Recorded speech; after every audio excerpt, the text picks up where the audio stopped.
दोस्तों ये कहानी है 4 दोस्तों की जिनका प्लान राजस्थान के कुलधारा किले में घूमने का बनता है और वो पहुंच जाते हैं राजस्थान के कुलधारा किले में। देर रात वो चारों कुलधारा के किले में घूम रहे थे, पर तभी वहां एक बुढ़िया आती है जो बेहद ही भयानक दिख रही थी। अचानक अपने सामने उस बुढ़िया को देख वो चारों डर जाते हैं और वो बुढ़िया उन्हें यहाँ से जाने के लिए कहती है। गाइज, मैं प्रियंका आज आपके लिए एक बेहद ही डरावनी कहानी लेकर आई हूँ जिसे सुनकर आपके रोंगटे खड़े हो जाएंगे। आखिर क्यों वो बुढ़िया बार बार उन्हें उस हवेली से जाने के लिए बोल रही थी? चलिए जानते हैं। वो चारों दोस्त उस हवेली में घूम रहे थे और वो बुढ़िया उन्हें जाने के लिए बोल रही थी, लेकिन वो चारों दोस्त उस बुढ़िया की बात को अनसुना करके आगे बढ़ जाते हैं।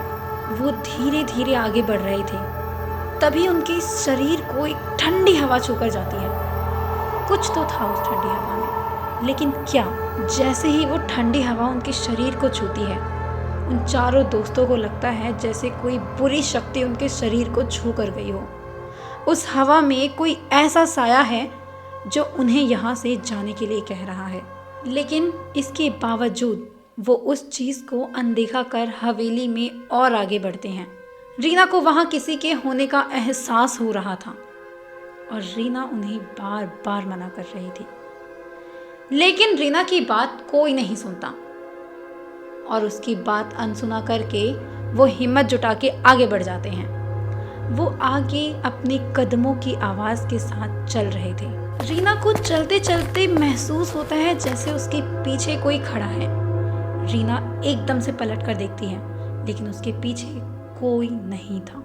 तभी रीना अपनी दोस्तों के साथ उस अंधेरी हवेली में आगे बढ़ने लगती है, लेकिन उसी समय उन्हें एक रोशनी दिखाई देती है और वो सभी दोस्त उस रोशनी का पीछा करते करते कब एक खंडहर में पहुंच जाते हैं उन्हें खुद पता नहीं चलता। और यहाँ से शुरुआत होती है उस काली रात की। वो खंडहर काफ़ी भयानक था। वो सभी दोस्त उस खंडहर में थे, तभी उन्हें अजीब सी चीखने की आवाज़ सुनाई देती है। उस आवाज़ को सुनकर वो चारों दोस्त एकदम डर जाते हैं। उन्हें समझ नहीं आ रहा था कि आखिर कौन है जो उन्हें इस तरह चीख कर आवाज़ दे रहा है, कौन उन्हें अपनी तरफ अट्रैक्ट कर रहा है। उन आवाज़ों को सुनकर उन चारों के रोंगटे खड़े हो जाते हैं और उनका दिल जोरों से धड़कने लगता है। लेकिन फिर भी विक्रम अपने दोस्तों को आगे बढ़ने के लिए कहता है, लेकिन उसकी बात से रीना सहमत नहीं होती और उन्हें आगे जाने के लिए बार बार रोकती है। नहीं यार, मेरी बात मानो, हमें आगे नहीं जाना चाहिए।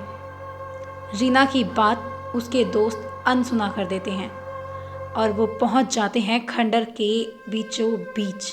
वो खंडहर के बीचों बीच पहुंच तो गए थे, लेकिन अब उन्हें वहां से बाहर निकलने का रास्ता नहीं दिखाई दे रहा था।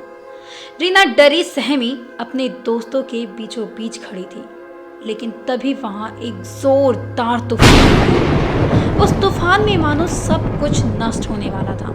उस भयानक तूफान के साथ आया था एक काला साया जो रीना को अपने साथ हवा में उड़ा ले जाता है। रीना हवा में उड़ रही थी और जोर जोर से हंस रही थी। रीना की ऐसी हालत देख उसके दोस्त काफ़ी घबरा जाते हैं।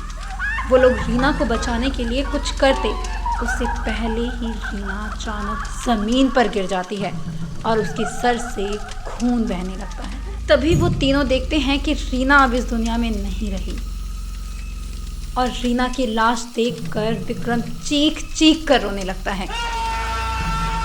विक्रम को ऐसा रोता देख राहुल को ये एहसास हो जाता है कि किले के बाहर उन्हें जो बुढ़िया मिली थी वो कहीं ना कहीं सच थी। उसे ये एहसास होता है कि उन्हें उस बुढ़िया की बात मान लेनी चाहिए थी। उन 3 दोस्तों का क्या हुआ? वो जिंदा हैं भी या मर गए? इस बात का आज तक किसी को कुछ पता नहीं चल पाया। ऐसा माना जाता है रात के समय उस हवेली में कोई भी जाता है तो वो वापस जिंदा लौट कर नहीं आता।